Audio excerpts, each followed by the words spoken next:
What's going on, everybody? Thanks for tuning in this week. I'm Jeremy. You guys are watching Morphs. This week's video is going to be basically just going over how our season went. I've had a few questions from a couple people asking, how everything went this season. And you know what? I thought perfect video. So let's tell you guys how it all went down. So before we get into it, if you haven't already, hit that subscribe button, hit that notification bell. Hit the like button and leave a comment down below and let me know how your season went. And definitely make sure you guys hit that subscribe button if you're not subscribed already. All support's greatly appreciated. So let's go over our very first season breeding ball pythons for the 2021 season. We had four. I actually had to make a cheat sheet. So if I look down, it's because I'm looking at the cheat sheet. So our first season, I did 5 pairings, ended up having 4 clutches. So one female, our lesser platinum girl, she reabsorbed part way through, and that kind of killed my hopes of having a bell clutch for this season. But the rest of the clutches we knocked out of the park, I think, in my opinion. So clutch number 1 was our TSK Exanthic female, and she was paired to our Bumblebee Clown male. That's the Bumblebee. That's the male that has that really that's the male that has the really wicked pastel gene floating around in him. So out of that clutch, we had 7 eggs. All 7 hatched. They made a full term through the incubation. All 7 babies were completely healthy, and only had one that was a little bit of a pain in the neck to get started to eating. And you know what? Now that guy there is just freaking pounding down the rat pups. So everything's going good. Out of that clutch, I held back 3. Sold the rest of them. So we sold 4.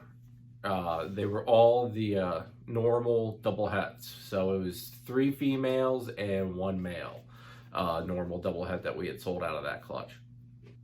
And we kept back 1 male and 2 females out of that clutch, and I held back the Bumblebee double het, the pastel double het, and the normal spider double het. So that there was like an amazing clutch for me, just because it gets me so far in, or gets me well started into Exanthic Clown stuff. I really want to do the Exanthic Clown stuff and even the Zebra Bee stuff. That's one of my main goals, is like Zebra Bees. I know everybody gives spider gene a whole bunch of crap, but you know what? I don't care. I love the spider gene, and I'm okay if we agree to disagree on the spider gene, but I do love it. All my stuff doesn't really have any wobble. If it does, it's very, very minor. So that's why I keep working with what I have. I am very selective on that aspect of it. So, moving on. Clutch number 2 was our GHI Mojave male that was paired to our Pastel Banana. And out of that clutch, we had 5 eggs. And there again, all 5 made a full term through the incubation, hatched flawlessly. Actually, all of those babies had tremendous appetites. The one did have a little bit of a slow start, but she went and started flying off the shelf, as far as just you open that tub up and boom, she was right there. So out of that clutch, we held back 2, which was the Pastavi and the All Gene, which I was just ecstatic to hit, which was the Pastel Banana GHI Mojave. And that thing is just insane. She's actually in shed right now, so when she does shed, I'll probably throw up a short video showing her off, because she is just absolutely gorgeous. It boggles my mind that a snake can look basically like a very pinky lavender color, like all the time like that, with a little bit of orange hues in the aliens and a little bit of orange hues in the alien heads. It's just mind-blowing. But so the ones we sold out of that would have been, if I remember, is the Pastel GHI Banana, was the Pastavi Banana, and then it was just a Pastel Banana. So those were the 3 that we had sold out of that clutch. And clutch number 3 was 4 eggs, We held all 4 of those. That was the one clutch where I did hold back all 4. That would have been our, what we thought was Orange Dream Fire, possible Yellow Belly, paired to our Killer Bee. Come to find out that the male is actually Orange Dream Yellow Belly, and now we're questioning if the fire's in there, which I do think the fire's there. The Orange Dream Bumblebee that we did get out of the clutch, he is still super bright. In every shade he gets a little bit brighter. He has not gotten a whole much browning going on yet. So I'm really thinking that the fire's in there, and that's what's keeping him so stunning. And he's actually in shed too. So I'll be putting up a short video of him after he sheds again. But held him back. Would have been a pastel yellow belly. What was the other ones? Pastel Orange Dream, which that one there is one she's aggravating. She's just kind of, yeah, she's just really, really aggravating, to say the least. She wants to eat, then she doesn't want to eat. So it's a love-hate relationship. Kept her, and then we also kept back a normal pastel out of that clutch. And out of this clutch, we kept back 1 male and 3 females. So yeah, so that was that one. Clutch 4 was our Pewter Leopard female bred to our Desert Ghost male. That was a 5-egg clutch. We held back 4. All 4 of those eggs full term hatched, doing fantastic. Like I said, we held back 4. We are going to be selling 1 of those. It's the cinnamon leopard. Yeah, cinnamon leopard. It's a male. That's het for Desert Ghost. He will be going up for sale. He's just being a real pain in the neck here. So when he's ready, he will be going up for sale. But until then, yeah, he's kind of staying here for now. But the other ones we are keeping there. It's the Pewter Leopard, Pastel Leopard, and then we have a cinnamon and then a normal that we kept out of that. It was 2 males that we kept and 2 females that out of that clutch that we kept. So yeah, that was a rundown of the 4 clutches that we had. Fantastic odds as far as sex ratio. Every combination I wanted to hit as a female ended up being a male. That was the only bad thing about this season. Everything I wanted to have in a female came out a male. But super female heavy this whole season. The only time we weren't female heavy was the last clutch where we had 3 males and only 2 we had 3 males and only 2 females. So 1 clutch out of 4 where the odds weren't totally in our favor, I'll take it. 100% hatch rate, 100% healthy babies. It was just a great first season. I know a lot of people have problems. A lot of people, things happen and it's out of our control 90% of the time, I would say. I mean, there is that little bit of chance that it is in our fault that issues happen, but a lot of times it's just completely out of our hands, and it's just Mother Nature taking her course there. But I was very thankful that this season was just fantastic. Now that's how the breeding part of our season went. Now let me tell you about how the rest of our season had gone. We bought 1 female, and that was our Enchi Clown that I did do, like, I don't want to say an unboxing, but a reveal of. We did get her this season.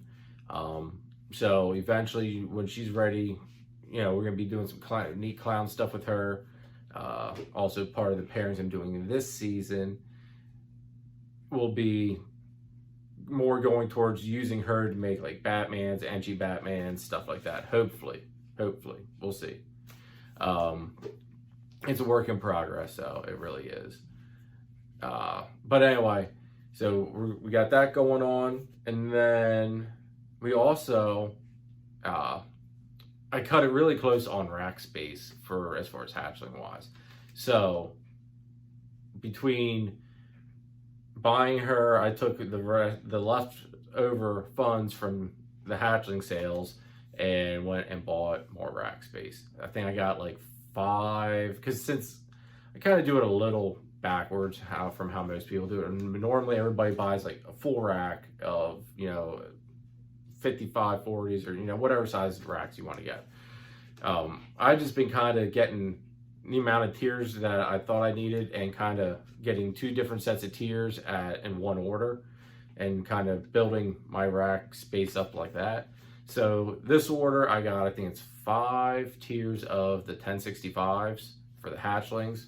So I have more space for hatchlings for next season, and plus preparing, for future seasons where once these girls get grown up from this season, that I have room for all these hatchlings I'm going to be planning on. So I'll probably be doing the same thing after next season too, taking some of the money from the hatchling sales and buying more hatchling rack space. I just, limited funds, so I'm kind of picking and choosing where the money's going and where it's going to be better spent and going from there, because I could go out and either build a new rack, which I really don't have the time to do that. I could, rather handy like that, but I just don't have the time to go out there and do that. So that's really not an option. I could buy cheaper racks, which, okay, fine, whatever. That's just not me though. If I'm going to do something, I'm going to go all out. I'm going to get the best of what I can. And for me, and in my opinion, the best for me is ARS. I just love their rack systems. So got, like I said, 5 tiers of the 1065s from ARS coming. And also I have 6 tiers of the 5020 series, I think it is. Everything's all the hybrid racks, but I think it's like 6 sections of the 5020s, if I remember correctly. I'd have to look at the order, but that's basically, I think that's what it is, 5020. So that's basically, the grow-ups and for the males that I have, because I want to get that TGR rack out of here and move it more for like a quarantine rack system instead of like a main focus rack system.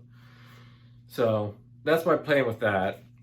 A little bit off of topic from the aspect of how our breeding season went. Our YouTube channel and social media stuff has gone like through the roof.